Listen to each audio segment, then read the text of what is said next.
India abstains from UNSC vote on exempting aid efforts from sanctions. India has abstained from voting in the United Nations Security Council, UNSC, on a resolution that exempts humanitarian aid efforts from sanctions. India has abstained in the UN Security Council on a resolution establishing humanitarian exemption across all United Nations sanctions regimes, asserting that blacklisted terror groups, including in its neighborhood, have taken full advantage of such carve-outs and have been able to raise funds and recruit fighters. The 15-nation council, currently being presided over by India, voted on the resolution on Friday that was tabled by the US and Ireland to create a sanctions carve-out that exempted humanitarian efforts, with Washington asserting that the resolution will save countless lives after being adopted. India was the sole abstention while all other 14 members of the council voted in favor of the resolution that decided that processing or payment of funds, other financial assets, economic resources, and provision of goods and services necessary to ensure the timely delivery of humanitarian assistance are permitted and are not a violation of the asset freezes imposed by the Council or its Sanctions Committee. Council President and India's permanent representative to the UN Ambassador Ruchira Kamboj, speaking in her national capacity as she delivered the explanation of the vote, said that our concerns emanate from proven instances of terrorist groups taking full advantage of such humanitarian carve-outs and making a mockery of sanction regimes, including that of the 1267 Sanctions Committee. Kamboj also made a thinly veiled reference to Pakistan and the terror outfits based on its soil.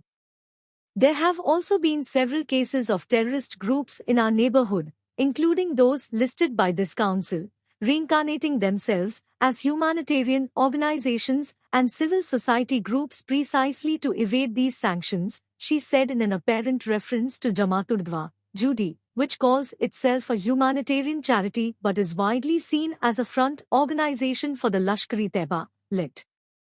Falahin Seniyat Foundation, FIF, a charity run by terror outfits Judy and Let, and Al-Rahmat Trust, backed by another terrorist group Jaish-e-Mohammed, JAM, are also based in Pakistan.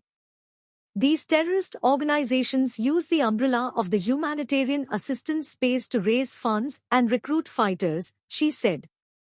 India will call for caution and due diligence to be exercised while extending humanitarian assistance to proscribed entities under 1267, who continue to thrive with full state hospitality in territories universally acknowledged as terrorist havens by the international community, she said. Kamboj reiterated that under no circumstances, the garb of humanitarian cover, intended to be provided by these exemptions, should be misused by proscribed terrorist groups to expand their terror activities in the region and beyond.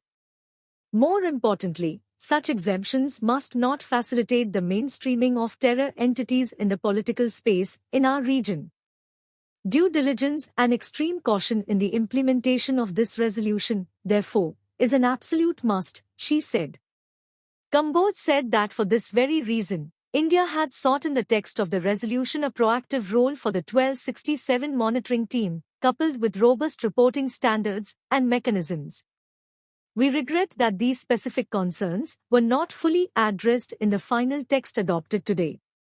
We hope that this shortcoming will be corrected in the future, as and when we review the implementation and feedback from the monitoring team on this resolution.